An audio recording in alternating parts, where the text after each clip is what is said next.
نحمده ونستعينه ونستغفره ونعوذ بالله من شرور انفسنا ومن سيئات اعمالنا من يهده الله فلا مضل له ومن يضلل فلن تجد له وليا مرشدا حسنا بخير كتاب انزل واكرمنا بخير نبي ارسل واتم علينا النعمه باعظم منهاج الشريعه منهاج الاسلام اليوم اكملت لكم دينكم واتممت عليكم نعمتي ورضيت لكم الاسلام دينا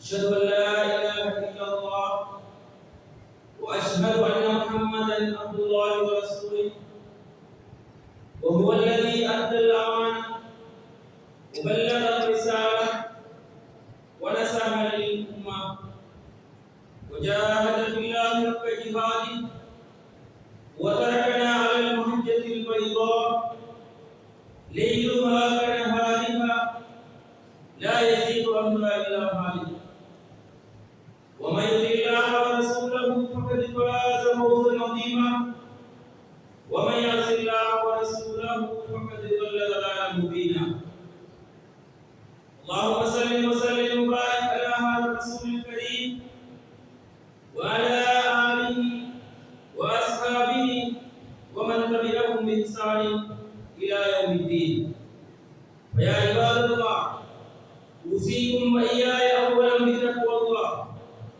قال الله تعالى في القرآن الكريم أعوذ بالله من الشيطان الرجيم بسم الله الرحمن الرحيم والفجر وليال عشر والشفع والوتر صدق الله العلي العظيم அளவற்ற அருளாளன் நிகரற்ற அன்புடையோர் அல்லாஹ்வின் பெயர் நாம் கொண்டு இந்த சுபா பிரசங்கத்தினை ஆரம்பம் செய்துள்ளேன். அனைத்து புகழும் அகிலங்களின் பெற்றவன் அல்லாஹ்வுக்கே உரித்தாகட்டும். அல்ஹம்துலில்லாஹ். அவன் தனித்தவன், இணை துணையற்றவன் என்று நான் சார்புகிறேன். அல்லாஹ்வுடைய சாந்தியும் சமாதானமும் கண்மணி நாயகம் ரசூலுல்லாஹ் ஸல்லல்லாஹு அலைஹி வஸல்லம் அவர்கள் மீதும் அவர்களை பின்பற்றி வாழ்ந்த சஹாபாக்கள், தாபிஈன்கள், தபஅ தாபிஈன்கள் மறுமை நாள் வரைக்கும் அல்லாஹ்வுடைய தீனை பின்பற்றி அதனை விரும்பி அதன்பால் வாழ்ந்து மக்களையும் அழைத்து வாழ்கின்ற அனைத்து நல்லவர்கள் மீதும் என்னென்றும் உண்டாவதாக. புனித ஜும்மாவுடைய கடமையை நிறைவேற்றுவதற்காக வேண்டி அல்லாஹ்வுடைய அழைப்பை ஏற்று அல்லாஹ்வுடைய திருப்தியை எதிர்பார்த்து நன்மையை எதிர்பார்ப்பவர்களாக அல்லாஹ்வுக்கு விருப்பமான அவரது மாளிகையில் வீட்டிற்கும் அன்பிற்குரிய இஸ்லாமிய சகோதரர்களே, வாலிபர்களே, சிறார்களே, புதியவர்களே, நாம் இந்த உலகத்தில் வாழ்கின்ற காலங்களில் அகமும் புறமும் உள்ளத்திலும் வெளிப்படையிலும் தனிமையிலும் இருளிலும் வெளிச்சத்திலும் எந்த சந்தர்ப்பத்திலும் என்னை அல்லாஹ் தஆலா பார்த்துக் கொண்டிருக்கிறான், என்னை அல்லாஹ் தஆலா அவதானித்துக் கொண்டிருக்கிறான் என்ற சிந்தனையோடு வாழ வேண்டும். அந்த சிந்தனை எங்களை அல்லாஹ்வுடைய அன்பை, அல்லாஹ்வுடைய பாசத்தை, அல்லாஹ்வுடைய நெருக்கத்தை, அல்லாஹ்வுடைய மகத்துவத்தை பெற்றுக்கொள்ள தூண்ட வேண்டும். அதே போன்று எல்லா சந்தர்ப்பங்களிலும் அல்லாஹ் தஆலா விரும்பார், அல்லாஹ்வுடைய தூதர் ஸல்லல்லாஹு அலைஹி வஸல்லம் அவர்கள் விரும்பார் தடுத்த காரியங்களில் இருந்து விலகி ஒதுங்கி வாழ வேண்டும் என்ற செய்தியை எனக்கு உங்களுக்கும் நான் ஞாபகப்படுத்திக் கொள்கிறேன். அன்பிற்குரிய இஸ்லாமிய சகோதரர்களே, நாங்கள் இஸ்லாமிய புது வருடம் ஆரம்பித்து அதனுடைய 10வது நாளிலே இருந்து கொண்டிருக்கிறோம். ஆஷூரா தினத்திலே நாங்கள் இங்கு வீட்டிருக்கிறோம். ஸல்லல்லாஹு அலைஹி வஸல்லம் அவர்கள் ஆஷூரா நோன்பு பிடிக்கின்ற பழக்கமுடையவர்களாக இருந்தார். வழக்கத்தில் ஆஷூரா நோன்பு பிடிக்கிற பழக்கம் இருந்துச்சு. முதல் 10 நாள் நோன்பு நோக்கிற பழக்கம் இருந்துச்சு. ரசூலுல்லாஹ் மக்காவிலிருந்து மதீனா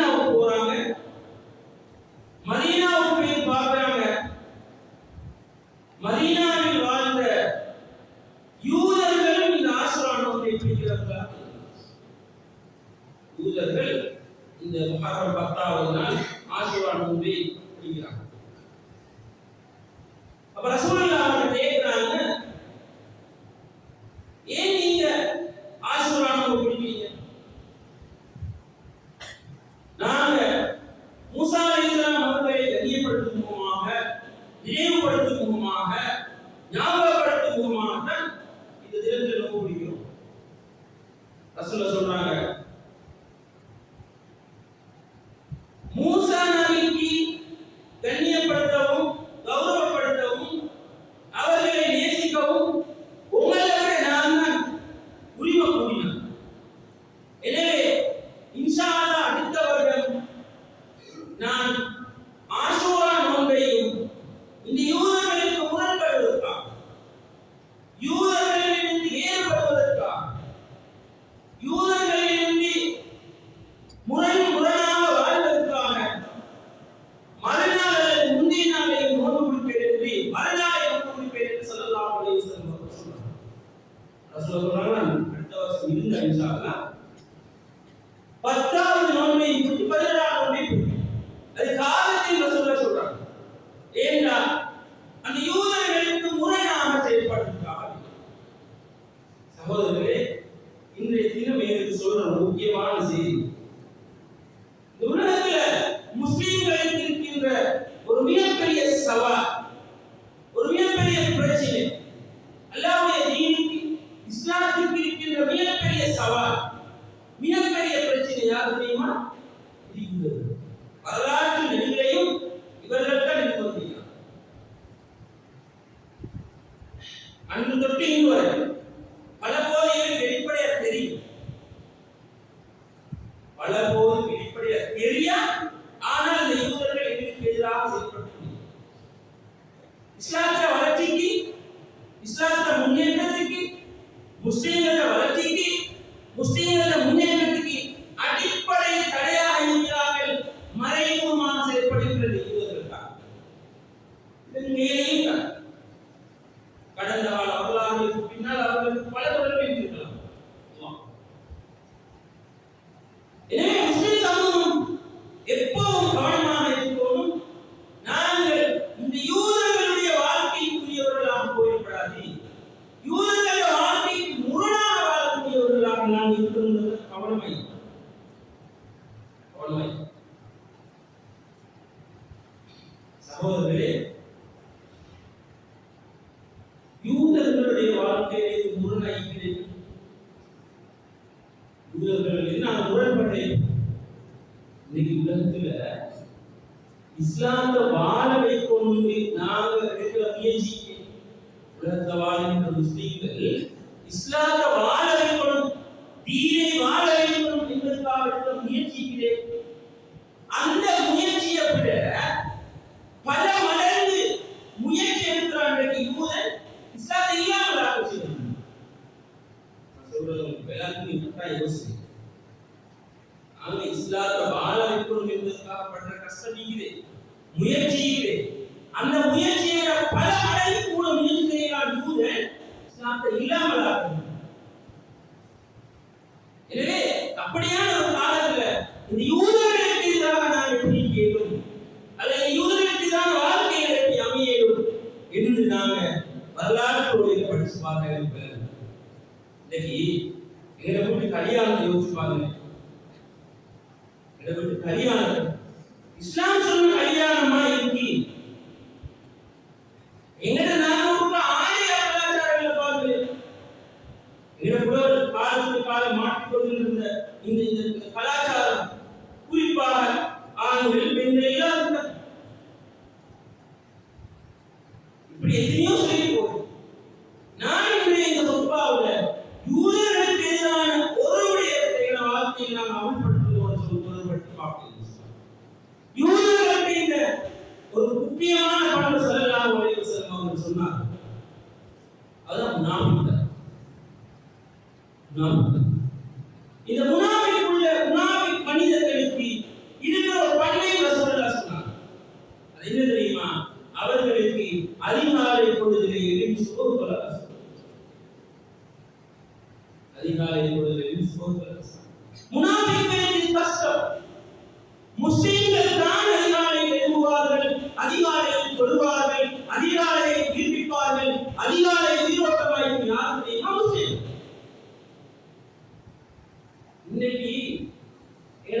பிள்ளைகளுடைய அன்றாட வாழ்க்கை, இந்த பிள்ளைகள் மட்டுமில்ல வாலிபர்கள் கழிக்கிற நான் ஒரு எல்லாரும் யோசிச்சு பார்க்கணும். எங்கட வாழ்க்கை இந்த சுவர்க்கத்தை நோக்கி இஸ்லாம் சொன்ன இந்த வாழ்க்கையாகத்தான் இருக்குதா?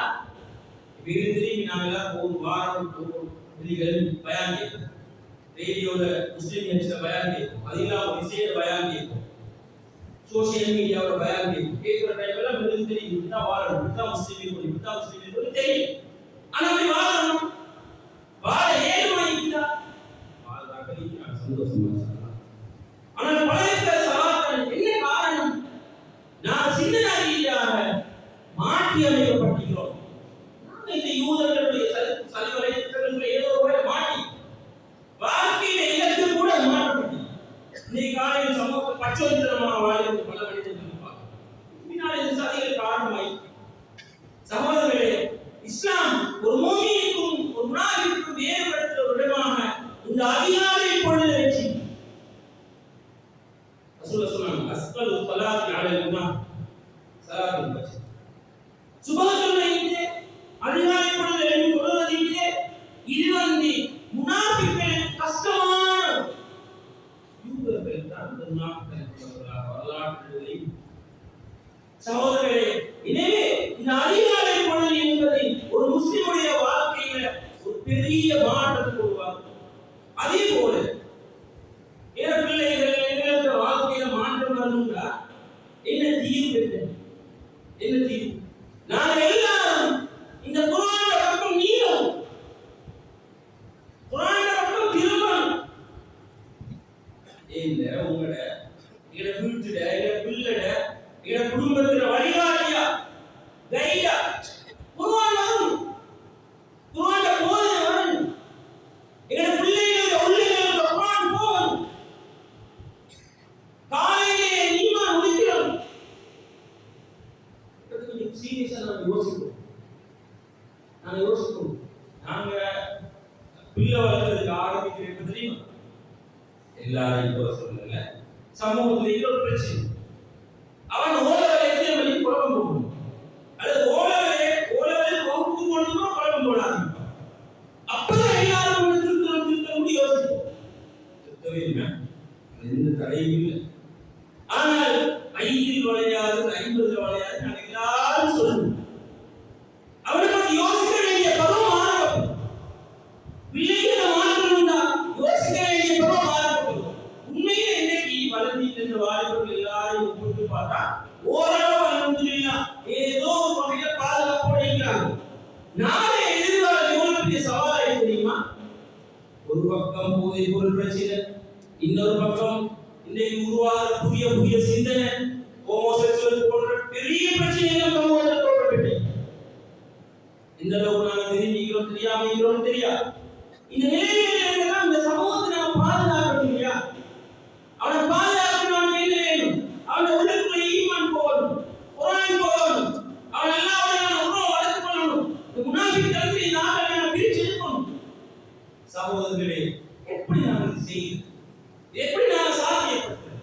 ஸல்லல்லாஹு அலைஹி வஸல்லம் அவர்கள் ஒரு துஆ செஞ்சாங்க, அல்லாஹும்ம பாரிக் லி உம்மத்தி ஃபீ குபூரிஹா. யா அல்லாஹ், என்னுடைய உம்மத்துக்கு நீ அதிகாலை பொழுதிலே அருள் பாலிப்பாயா, பரக்கத் செய்வாயா. ரசூல் ஸல்லல்லாஹு அலைஹி வஸல்லம் அவர்கள் துஆ செய்தாங்க. அல்லாஹ் தஆலா அருள் பற்றி அதிகாலை பொழுதில் நீ சத்தியம் சொல்கிறான். காலை ஸல்லல்லாஹு அலைஹி வஸல்லம் அவர்கள் வியாபார நடவடிக்கைகள், யுத்தம் போன்ற செயல்பாடுகள் எதுவா இருந்தாலும் காலையில ஸ்டார்ட் பண்ணுவாங்க, அதிகாலை தான் செய்வாங்க. அதிகாலை பொழுது என்பது அருள் நிறைந்தது, பரக்கத் நிறைந்தது, சிறப்புகள் நிறைந்தது. யோசிச்சு பாருங்க. அதிகாலை பொழுது அல்லாஹ் பரக்கத்துள்ளதா வச்சிருக்கிறான். ஒரு வியாபாரிக்கு, ஒரு படிக்கிற மாணவனுக்கு, ஒரு வாழ்க்கையை ஆரம்பிக்கிற மனிதனுக்கு அன்றைய நாள் எல்லாம் பரக்கத்து நிறைய வச்சிருக்கிற பொழுது இந்த அதிகாலை சொன்னாங்களே, அல்லாஹ் தஆலா அடிவாரத்துக்கு வருகிறான். உங்களை யாராலும் மீடியா கையேந்தி கேட்கிறதெல்லாம் தர காத்திருக்கிறேன் அல்லாஹ் தஆலா எதிர்பார்க்கின்ற பொழுது அதிகாலை. மனுஷன் பூமினா செய்தான் வேலை செய்யும், எல்லாருக்கும் தெரியும். எங்க 2 செடியிலையும் சிறுநீர் கிடைக்கும். இந்த சிறுநீர் கழிச்சு முடிச்சிக்கிட்டே அந்த முடிச்சு எப்ப தூய்மையாகும் தெரியுமா? ஒரு மனுஷன் காலையில் எழுப்பி காலை தூக்கத்தில் எழுப்புகின்ற துவா ஓதும், குழு செய்யணும், தொழுகையை கைநாட்டணும். அப்பதான் பரிசுத்தமான மனுஷன் மாறும். இல்லை என்றால் அன்றைய நாள் முழுக்க அவன் செய்தான் சிறுநீர் வைத்த மனிதர்கள். யோசிச்சு பாருங்க, காலையில் எழும்புறது எவ்வளவு முக்கியமான ஒரு விஷயம். யோசிச்சு பாருங்க, எங்க வாழ்க்கையில அதிகாலையில் எழும்புறது எவ்வளவு முக்கியமான ஒரு விஷயம் பாருங்க. ஒரு காலத்தை யூதர்கள் சொன்னாங்க, முஸ்லிம் சமூகம் எப்ப யூதர்களை வெற்றி அடைந்தா அவர்கள் எல்லோரும் சுபத்துறை ஜும்மாவுக்கு பள்ளிக்கு போவது போல சுபத்துக்கு பள்ளிக்கு போனால்தான் முஸ்லிம் சமூகம் யூதர்களை வெற்றி அடைவார்கள். ஒரு காலத்தை யூதர்கள் சொன்னாங்க. உனக்கு தெரியும், எங்க வீட்டுமே உனக்கு தெரியும், இந்த முஸ்லிம் சமூகம் அதிகாலை எழுதிச்சுன்னா எழுதி எல்லாரும் தொடர்பிச்சுட்டா அவன் எல்லாருடைய உதவியை நேரடியாக பெற்றுக் கொள்வான். அவர்களை யாராலும் நீக்கிறது தெரியுமா? உண்மையிலே யூதர்கள் முஸ்லிம்கள் அறிக்கை எப்படின்னா குர்ஆனையும் ஹதீஸையும் படிச்சு போட்டாங்க. எப்படி அவர்களுடைய வழிகளுக்கு ஏறும், எதிரே இவர்களை வழிகெடுத்தால், எதிரே இவர்களை திசை திருப்பினால் இவர்களை தோல்வியை செய்யும் ஒரு விலங்கு. அன்பிற்குரிய இஸ்லாமிய சகோதரர்களே, எனவே நாங்கள் வெளிக்கொள்ளும் அதிகாலை பொழுது என்பது பரப்பு, அதிகாலை பொழுது என்பது அருள் நிலைவு, அதிகாலை பொழுது என்பது அல்லாஹ்வுடைய அருள் கிடைக்கிற சந்தர்ப்பம். நாங்கள் பயன்படுத்தும் மூத்த மனிதர்கள் பலர் இருக்கிறாங்க. வீட்டில் உம்மமார் தாய்மார்கள் இருப்பாங்க. அவங்க எல்லாம் சாதாரண 3-4 மணிக்கு எழுப்பி தஹஜ்ஜத் தொழுது துஆ கேட்டு நட்டவர்கள் ஏற்பட்டு நல்ல பழக்க வழக்கங்கள் கொண்டு வருகிறாங்க. இப்ப நீ யோசிச்சு பாருங்க, இந்த சபையில இருக்கிறாங்க எத்தனை பேர் எழுந்தவர் வழக்கம், எத்தனை பேர் அதிகாலை எழுப்பி தஹஜ்ஜத் தொழுது அல்லாஹ் சொல்கிற பழக்கம். எத்தனை வீட்டில் இந்த சூழல் உருவாகி உண்மையில் ரசூல் ஸல்லல்லாஹு அலைஹி வஸல்லம் அவர்கள் இப்படி வழிகாட்டினாங்க. இஷா தொழுகைய தொழுதுக்கு பிறகு நீங்க அங்கே கழிச்சு கொண்டிருக்க வாழலாம். நேர காலத்துல ஒருத்தரை தூங்கி ரசூலுல்லாஹ் இப்படி சொன்னாங்க, உங்களுடைய இரவுடைய இறுதி வேலையா இஷா தொழுகை வச்சுக்கணும். இஷா தொழுகை கூட வேறு வேலையை நீங்க தூங்கணும். ஏன்? அப்ப மறுநாள் நேர காலத்தோடு உங்களுக்கு கண்விழித்தல் வேணும் என்பதுதான். ஒரு மூமினுடைய வாழ்க்கை அப்படித்தாமே நேர காலத்தோடு இஷா தொழுகைக்கு பின்னால் நேர காலத்தோடு தூங்கணும். அவன் அதிகாலையிலே காலத்தோடு விழிச்சலும். இப்ப எப்படி நிலைமை மாறுது தெரியுமா? லேட்டாய் தூங்கி லேட்டாய் எழும். வரக்கத்து உலகத்தில் முடிஞ்சு வரக்கத்தில் நான் ஒரு தடவை ஒரு முஸ்லீம் அல்லாத சகோதரருடைய கடைக்கு போனேன். அந்த மனிதர் சொன்னாரு,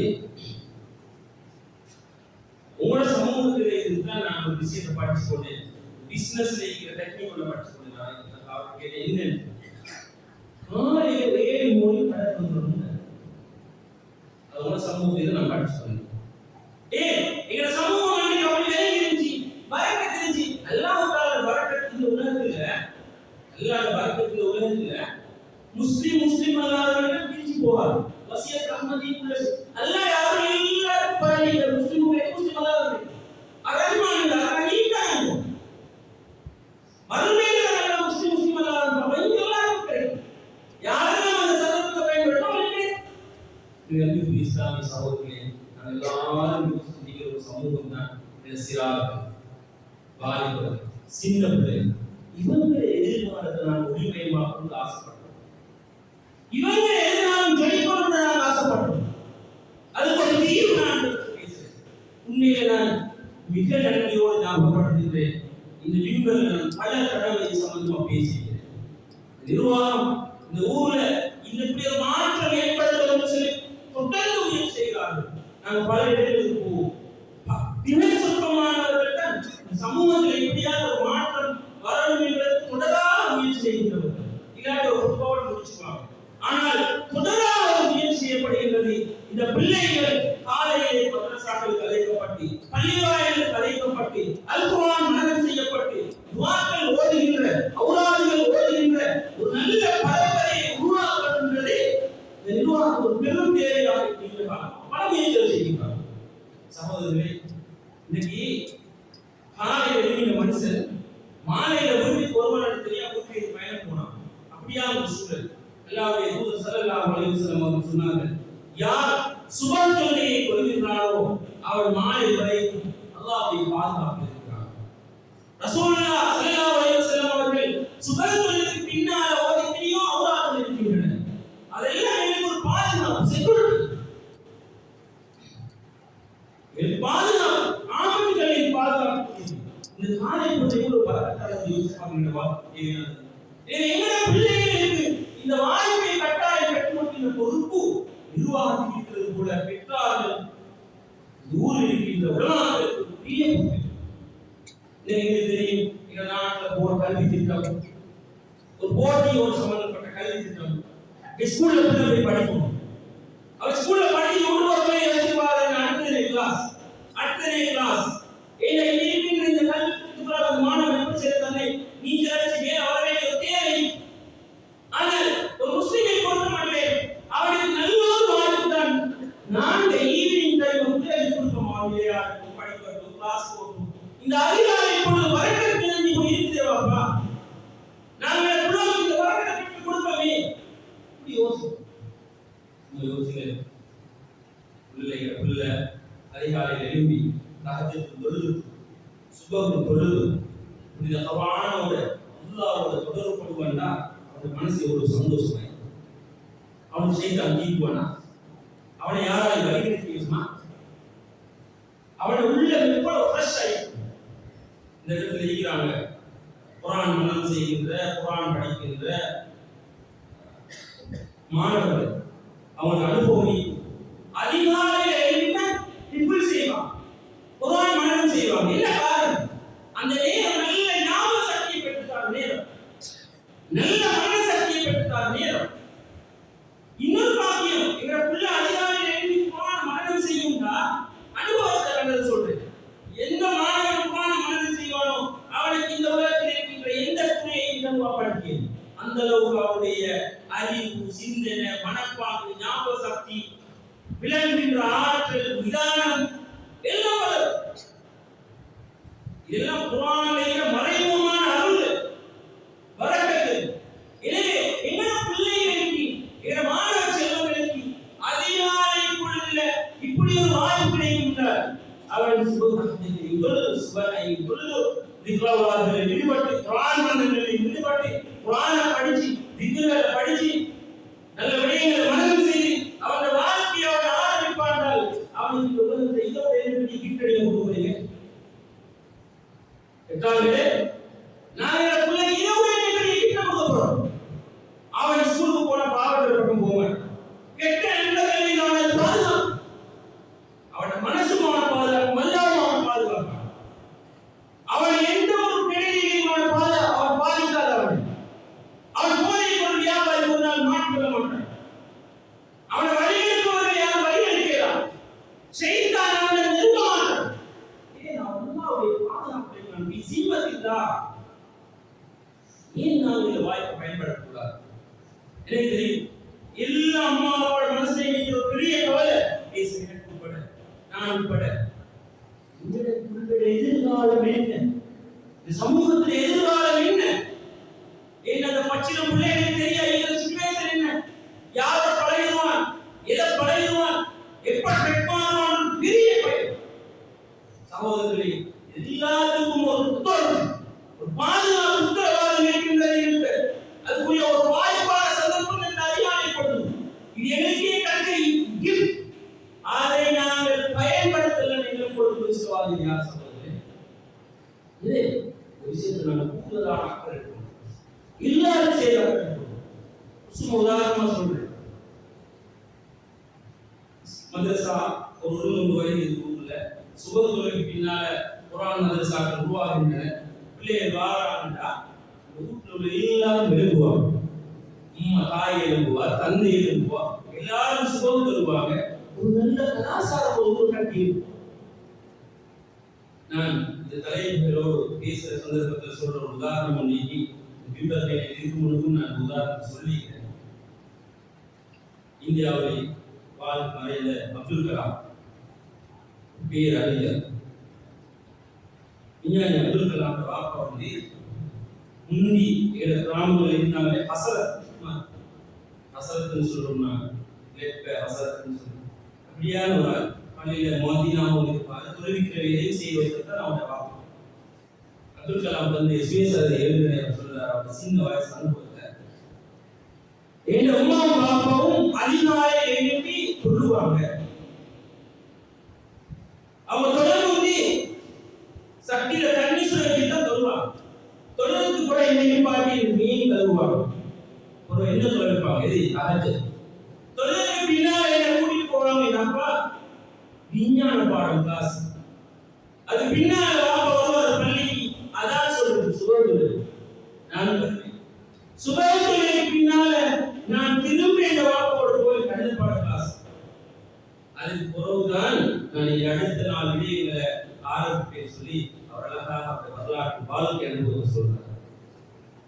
உலகத்துல உருவாகின எந்த பெரிய மாலையும் தேடிப்பாரு, பேரறிஞர்களை தேடிப்பாரு, பெரும் செல்வங்களை தேடிப்பாரு, எல்லாரும் பின்னாலும் ஒரு ரகசியம் அடங்கி. அதுதான் அதிகாலை பொழுது என்கிற பரக்கத்தான ரகசியம். நான் யூஸ் பண்ணணும், பயன்படுத்தணும். எனவே அன்புக்குரிய இஸ்லாமிய சகோதரர்களே, எமது கிராமத்தில் இன்ஷா அல்லாஹ் கிட்டிய காலத்தில் ஓரிரு மாதங்கள்ல அவசரமாக இந்த பிள்ளைகளுக்கான அதிகாலை காலையிலே இடம்பெறுகின்ற குர்ஆன் மதரசாவை ஆரம்பிப்பதற்கு இந்த நிர்வாகம் உத்தேசித்திருக்கிறது. எதிர்பார்க்கிறார்கள். அது பல முயற்சிகள் எடுக்கப்படுகின்றன. இந்த விடயத்தில் இந்த ஊர் மக்கள் எல்லாரும் ஒத்துழைப்போம். உங்கள் பிள்ளையை கூட்டிட்டு வாருங்கள், அவர்களுக்கான உதவிகளை செய்கிறதாக இருக்கலாம். எல்லா விடயங்களையும் இந்த ஊர் மக்களுக்கு பங்காளிகளாக இருக்கும். உண்மையில விஷயத்தை சொல்ற நேரம் பலர் உள்ளத்தை செய்தால் ஒரு எண்ணத்தை தோல்வாடு நடக்கிறது இல்லையா? இது ஏன் தேவையில்லாத தூக்கத்தை முடிச்சுக்கியா வரணும் என்ற உணர்வு வரலாம். அது செய்தாலே உள்ளத்தை தூண்டுறது. நான் யோசிக்கணும், இந்த கிராமத்தில் எல்லாரும் ஒரு மறுமைகள் எல்லாம் கேட்கும். இந்த கிராமம் நாளைக்கு ஒரு நல்ல கிராமமாக இருக்கும். அல்லாஹ் மாவட்டத்தில் இருக்கின்ற பெரிய முஸ்லிம் கிராமங்களை உருவாக்கும். இந்த மாணவர்கள் நாளைக்கு ஈமானுள்ள மாணவர்களாக, ஈமானுள்ள மனிதர்களாக, அல்லாஹ்வோட தொடர்புள்ளவர்களாக, ஐந்தால தொழிலை தொழில்கின்ற பிள்ளைகளாக பிள்ளைகள் மாறுகிறார். இந்த ஊர்ல தீமைகள் இல்லாமல் போகணும், மதுபானம் இல்லாமல் போகணும், போதைப் பொருள் இல்லாமல் போகணும், விபச்சாரம் இல்லாமல் போகணும், வட்டி இல்லாமல் போகணும், நல்ல பரம்பரை உருவாக வேண்டும் என்று நான் ஆசைப்பட்டா இந்த பரம்பரைக்கு இந்த நல்ல சூழல் நாம் கட்டாயம் ஏற்படுத்தி கொடுப்போம். ஒவ்வொருவருடைய பொறுப்பில் நான் நீ கட்டாயம் பங்களிப்பு செய்யும் சகோதரர்களே. சும்மா கேட்கிறேன். ஒவ்வொரு நாளும் சுபத்தில் ஒரு மாணவர் விபரசம் துலாமியாயிருப்பார். 2 வகையில் அது நடக்காது. ஒன்று, அவனுடைய உள்ளத்தில் அந்த ஈமானான உடல் துலாமை எப்போதுமே அவன் தொடர்பு. இரண்டாவது, நான் சுபம் சொல்கிறேன், எனவே கட்டாயம் அடுத்த தொழில்களை சொல்லணும் எண்ணம் அவனுக்குள்ளாக வரும். தொழுகிற பிள்ளைக்கு பாவத்திர பக்கம் நெருங்கிறதுக்கு இழப்புவார். சுபத்துள் அல்லாஹ்வுடைய அருளை பெற்ற மாணவன் எப்படி ஒரு பாக்கியம் உள்ளவனாக இருப்பான். இருப்பீங்க சில நேரம் பாடசாலை ஆசிரியர்கள் இது இருப்பீங்க. உண்மையில இப்படி சுபம் தொழுகின்ற மாணவர்கள் அங்க வந்தால் ஸ்கூலுக்கும் அது பெரிய அருள். பெரிய ஏன் அந்த மாணவன் நல்ல மாணவனாக இருப்பான், புத்தியுள்ளவனாக இருப்பான், சமயஸ்தவனாக இருப்பான், தீமைகளை விரும்பாதவனாக இருப்பான், ஆசிரியர்களை மதிப்பவனாக இருப்பான், கற்றலில் ஆர்வம் உள்ளவனாக இருப்பான், வீட்டுக்கு பிரச்சனை இல்லாத மாணவனாக இருப்பான். எனவே எல்லா பிரச்சனைகளும் தீரும் வங்கி. உண்மையில இந்த செய்தியை கேட்கிற யோசிக்கிற யார்? ஆண்களாக நாங்கள் கேட்கிறோம். ஆண்கள் நான் கேட்கிறோம். எங்களால் மட்டும் இந்த செய்தி சொல்லியிருப்பார். நான் உங்களுக்கு போற விஷயம் அதிகம். நான் சொன்ன செய்திகள் குர்ஆன் ஹதீஸ் சொல்றேன் மூலம் நீங்க இந்த செய்தியை சுமந்து கொண்டு பேசி உங்கள் வீட்டில் என்னுடைய தாய்மார்களோடு கதை கொண்டு சொன்னாங்க. இந்த பிள்ளைகள் எல்லாரோடையும் சேர்ந்து கதை கொண்டு இந்த ஊருக்கு பறக்கத்து வேணும், இந்த வியாபாரத்துக்கு பறக்கத்து வேணும், நோய் இல்லாத வாழ்க்கை வேணும், ஒழுக்கமான பிள்ளை வேணும், நல்ல எதிர்காலம் வேணும். எல்லாம் இந்த தங்கி இருக்கு. அல்லாஹ்வுடைய நெருக்கத்தை தங்கி இருக்கு, குர்ஆன்ல தங்கி இருக்கு, சுபத்தொழில தங்கி இருக்கு. அப்ப எங்களை ஊட்டி சூழலை நாங்க மாற்றணும். நாங்க எல்லாரும் இந்த விஷயத்தை கவனம் எடுக்கணும். வீடுகள்ல கூட தீர்மானம் வரணும், டிசிஷனா வரணும். கட்டாயத்தை பத்தி யோசிச்சு, கட்டாயத்தை பத்தி யோசிச்சு எல்லாரும் சொல்லுவீங்க இப்படி செய்யுது என்ன தீர்வு? தீர்வு இருந்தால் பிள்ளைகளுடைய உள்ளங்கள்ல ஜாஹிலிய குடிகொள்ளக்கூடாது, யூதம் குடிகொள்ளக்கூடாது, குர்ஆன் குடிகொள்ளணும், ஷைத்தான் குடிகொள்ளக்கூடாது, குர்ஆன் குடிகொள்ளணும், ஈமான் உள்ளத்துக்கு வரணும், அல்லாஹ்வோட நெருக்கமானவனாக மாறணும். எனவே இந்த ஊர் சூழலை நாம மாற்றணும். இந்த முயற்சியில் பங்களிக்கணும். இந்த ஊர்ல இப்படியான ஒரு நல்ல குர்ஆன் மதரசா ஒழுங்கை திட்டத்தை ப்ரொஜெக்டை கட்டியிருப்பது ஒரு நல்ல விஷயம். அதுக்கு நாம எல்லாம் பங்களிக்கணும். எல்லாரும் முன்னுக்கு வரணும், மாநிலத்தில் முன்னுக்கு வரணும். சமூக மாற்றத்தை நேசிக்கிற பல வேண்டிய இந்த சபையில் சமூகத்தில் நல்ல நடக்கணும், நல்லது வரணும், மாற்றம் நடக்கணும். அதுக்கு நான் உடலால, உள்ளத்தால, செல்வத்தால், அறிவால செலவழிக்கணும் ஆசையுள்ள பல இருக்கிறீர்கள். எல்லாரும் முன் வந்து இந்த ஒரு நல்ல முன்மாதிரியை கட்டியெழுப்பினால் சில போது இந்த நாட்டுக்கும் இது ஒரு நல்ல முன்மாதிரியாக. எனவே அன்புக்குரிய இஸ்லாமிய சகோதரர்களே, அதிகாலை பொழுது பரக்கத்திலே அல்லாஹ் தஆலா அடியார்களோடு நேரடியாக தொடர்படுகின்ற சந்தர்ப்பம். அல்லாஹ் தன்னுடைய பொறுப்புள்ள பாதுகாப்பு மனிதர்கள் இருக்கிற நேரம், ஷைத்தானிலிருந்து விடுதலை பெறுகின்ற நேரம், பரக்கத்துள்ள இறங்குகின்ற நேரம், மாலை நேர, காலை நேர, இரவு நேர, பகல் பொழுது மலர்கள் அவர்களுடைய ஒருவரை ஒருவர் சந்தித்துக் கொள்கின்ற நேரம், எல்லா வகையிலையும் அருளும் பரக்கத்தும் சிறப்பும் வாய்ப்பும் நிறைந்த ஒரு பொழுது. எனவே இந்த பொழுதை உயிர்ப்பிப்பதை எனக்கு எல்லாருக்கும் ஒவ்வொருத்தருக்கும் என் குடும்பத்துக்கு பேராக, என் குடும்பங்களிலேயே கவலை, கஷ்டம், துன்பம், துயர்கள் எல்லாருக்கும் தெரியும். எல்லாத்துக்கும் தீர்வு இருக்காங்க. என் பிள்ளை எதிர்காலத்துக்கு நல்லம், என் ஊருடைய எதிர்காலத்துக்கு நல்லம், என் ஊருடைய நல்வாழ்வுக்கு நல்லம், தீமைகள் இல்லாமல் போடுகிற நல்ல வாய்ப்பு. எனவே இந்த விடயத்தில் நாம் எல்லாரும் ஒத்துழைப்போம், அதற்கு நிர்வாகத்தோடு கைகோர்ப்போம். இந்த முயற்சிக்கு முன்னிற்பவர்களுக்கு நாங்கள் கைகொடுப்போம், அவர்களோடு ஒன்று செய்யணும். அப்படி முயற்சி செய்தால் இன்ஷா அல்லாஹ் ஒரு கிட்டிய எதிர்காலத்தில் நாச்சியாதி என்ற இந்த கிராமம் இந்த இலங்கைக்கு ஒரு முன்மாதிரியான முஸ்லிம் கிராமமான ஒரு தேசமாக எல்லாம் அப்படியான நல்ல சூழ்நிலை ஏற்படுவதற்கு அருள் பண்ணாங்க. யாரால் நாங்கள் தெரியாமல் செய்த பாவங்களை மன்னித்து தருவாயா. எங்களை பெற்றாருடைய பாவங்களை மன்னித்து அவருடைய மன்னரை சொத்துக்கு தூண்டுதலை மாறி எங்களுடைய பாவங்களை மன்னித்து தருவாயா. எங்களுடைய பிள்ளைகளை புரிந்து கொள்வாயா. யா அல்லாஹ், எங்களுடைய பிள்ளைகளுக்கு நல்ல எதிர்காலத்தை கொடுப்பாயா, அவர்களுக்கு நல்ல ஈமானை கொடுப்பாயா, அல்லாஹ்வுடைய நெருக்கமான உதவியை ஏற்படுத்தி கொடுப்பாயா. யா அல்லாஹ், அவர்கள் குர்ஆனோடு நெருக்கமான பிள்ளைகளாக ஆக்கி தருவாயா. யா அல்லாஹ், நீ எதிர்பார்க்கின்ற குழந்தைகளாக அவர்கள் வாழ்ந்து மதிக்கக்கூடிய பாக்கியத்தை தருவாயா. யா அல்லாஹ், எங்களுடைய மதத்துக்கு பின்னால் எங்களுக்காக கையேறி கண்ணீர் வழி தருகின்ற குழந்தைகளாக எங்களுடைய குழந்தைகளை ஆக்கி தருவாயா. எங்களுடைய கிராமத்தை பறக்கச் செய்வாயா. தீமைகள் இல்லாத கிராமமாக கிராமத்தை அமைப்பாயாக. யா அல்லாஹ், பாவங்கள் தீமைகள் இல்லாத சூழலை ஏற்படுத்தி தருவாயா. யார் யாரெல்லாம் இதற்காக முயற்சி செய்கிறார்களோ அவர்களுக்கு அருள் பாலிப்பாயாக, அவர்களுக்கு பறக்கச் செய்வாயாக, அவர்களுக்கு உறுதுணையாக இருப்பாயாக. யாருடைய பொருந்திக்கொள் ரஹ்மானே, உலகத்திலே முஸ்லிம்களுக்கு நிம்மதியை வெற்றியை கொடுப்பாயாக. யூதர்களுடைய சதித்திட்டங்களுக்கு என்னை பாதுகாப்பாயாக. பாலஸ்தீனத்துக்கு வெற்றியை கொடுப்பாயாக. பலஸ்தீன மக்களுக்கு சுதந்திரத்தை கொடுப்பாயாக.